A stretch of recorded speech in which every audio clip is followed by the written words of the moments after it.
Buenos días, a nosotros nos correspondió el Fondo Monetario Internacional. Nuestro grupo está compuesto por Estefanía Lara Díaz, Giselda Yana Torres y quien les habla, Lina María del Mar Preciado.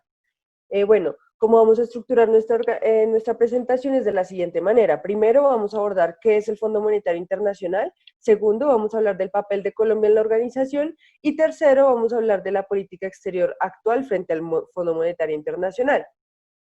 Inicialmente, ¿qué es el Fondo Monetario Internacional? Es una organización que nace en 1944 y actualmente está integrada por 184 países.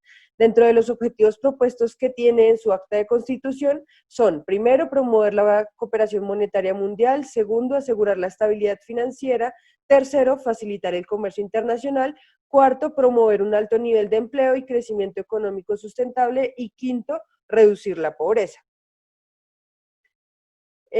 Algunas de las razones por las cuales surge el Fondo Monetario Internacional es la Primera Guerra Mundial, por la cual, digamos, muchos países quedan en crisis. Por ejemplo, es el caso de Alemania.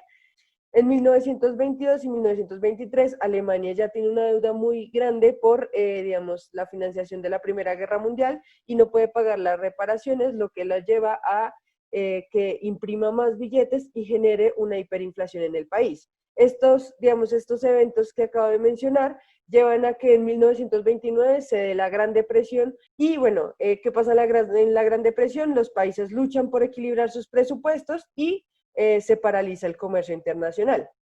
En 1939 comienza la Segunda Guerra Mundial y digamos, en este contexto, en 1944 nace el Fondo Monetario Internacional y el Banco Mundial en la conferencia de Bretton Woods, en la que participan 44 países. Ahora, bueno, el segundo punto es el ingreso de Colombia y la participación de Colombia en el Fondo Monetario Internacional. Y bueno, como venía diciéndoles, nace en la conferencia de Bretton Woods y Colombia asiste a esta conferencia. Entonces, desde 1944, Colombia es miembro del Fondo Monetario Internacional. En 1948 se llevó a cabo la primera misión del fondo en Colombia. Esto se dio durante la conferencia panamericana celebrada este año, en 1948, en Bogotá. Como sabemos, bueno, el 9 de abril de 1948 se dio el asesinato de Jorge Eliezer Gaitán, lo que llevó a que se causaran los desmanes del 9 de abril y que causara una inestabilidad económica y social en el país. Es por esto que un mes después, el gerente del Banco de la República solicitó al Fondo Monetario Internacional un programa formal de apoyo en recursos para equilibrar la balanza de pagos. Otro autor, que es Julián Casas, nos dice que principalmente Colombia ha tenido 4 importantes acercamientos al Fondo Monetario Internacional. Uno se dio en el gobierno Lleras, el siguiente se dio en el gobierno de Belisario Betancur, el tercer acercamiento se dio en el gobierno de Andrés Pastrana y el cuarto acercamiento se dio ya más recientemente en el segundo gobierno de Álvaro Uribe. Dentro del Fondo Monetario Internacional, tanto la participación como la fuente de recursos se define por las cuotas de los países miembros, que en términos generales refleja el tamaño y la posición relativa de los países en la economía mundial. Por esto, en lo referente a la organización interna y a la toma de decisiones, Colombia no ha tenido un papel relevante, lo cual se ve representado en la gráfica. Se muestra que el país, junto con los otros 8, solo cuenta con el 2,41% de cuotas de poder. Este sistema ha sido cuestionado y el G24, grupo al que pertenece Colombia, declaró que esto obstaculiza la efectividad y la relevancia de estas instituciones. Es así como el fondo propuso una enmienda sobre la forma como se eligen los miembros del directorio ejecutivo con el fin de lograr un ejercicio más democrático.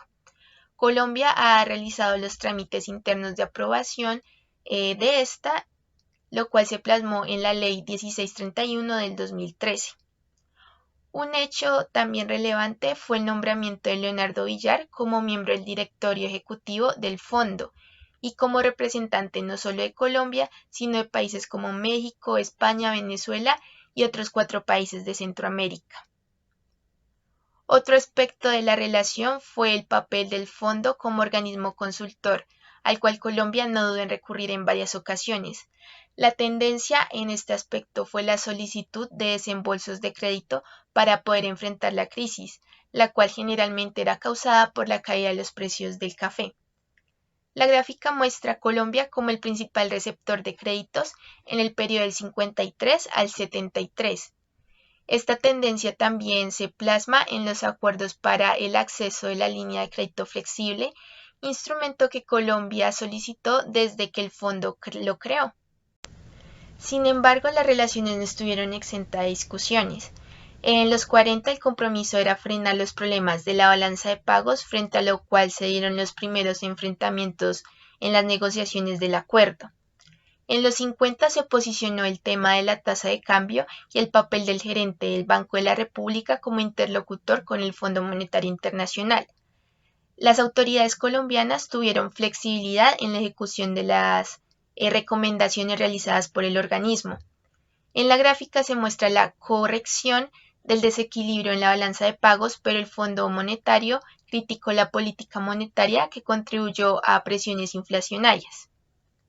En los años 60 hubo otras confrontaciones por lo que Colombia optó por rechazar las propuestas del fondo en el tema de política económica. En 1966 hubo una crisis del sector externo que golpeó el país, por lo cual el Fondo Monetario realizó una misión para hacer recomendaciones, pero el gobierno no estuvo de acuerdo. Ya en los 80 la crisis en América Latina que se generó, el Fondo Monetario decidió implementar monitorías motivado por los bancos internacionales que estaban negociando los términos para realizar los préstamos a los países. El fondo fue el monitor del proceso del desembolso de los préstamos a Colombia. En 1999 se muestra que las medidas planteadas por el fondo para superar la crisis no se cumplían a cabalidad. Además, el déficit seguía creciendo, lo cual causó la reprogramación de nuevas metas. En el 2003 se vuelve a firmar un nuevo acuerdo. Finalmente, ya en la última década, los aspectos relevantes estuvieron centrados en el apoyo a Colombia por medio del instrumento de línea de crédito flexible, como se mencionó anteriormente. La política exterior colombiana en la actualidad con respecto al Fondo Monetario Internacional está encaminada a la buena gestión de los recursos económicos en medio de las necesidades del país con respecto a los retos internacionales que se han presentado últimamente, a saber, la crisis migratoria venezolana y la recesión económica debido a la pandemia por el COVID-19. Dentro de las recomendaciones que da el Fondo Monetario Internacional para gestionar estos recursos, se encuentra la reducción de la pobreza y la desigualdad para mejorar la productividad económica y la competitividad externa del país. Es decir, se gestionan medidas como la inclusión laboral de migrantes y la eficiencia del gasto público para que estos recursos sean bien ejecutados. En medio de la pandemia, es importante recalcar la ampliación de la línea de crédito flexible para gestionar los riesgos contra la baja en medio de la preocupación de Colombia gracias a las dificultades por el COVID-19, pues este crédito funciona para gestionar los recursos que gracias a la recesión económica han faltado y para subsanar el déficit presupuestal del Plan Financiero 2020. Es importante aclarar que la buena racha de Colombia al momento de alcanzar los objetivos relacionados con la estimulación fiscal son lo que le permite al país acceder a esta ampliación de la línea de crédito flexible y tener una buena perspectiva frente al Fondo Monetario Internacional, pues estos creen que gracias a esta estimulación fiscal, Colombia gestionará adecuadamente la deuda, manteniendo la trayectoria de las políticas financieras que hasta ahora ha tenido.